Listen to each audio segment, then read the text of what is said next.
Hi, welcome to Embedded World 2022. I am Tamil Arasan. I am the account manager here in Nikon Systems, handling European region.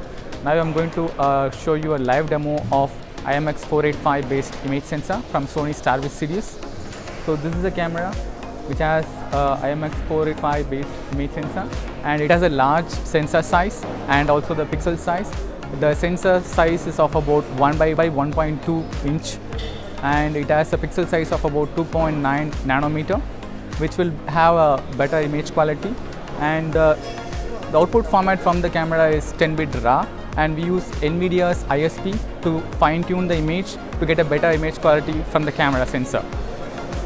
And it has been connected to NVIDIA Jetson Orin platform using the 30cm coaxial cable. And here is a live demo which is displayed on the screen. So that's it about the IMX8 based camera. Thank you.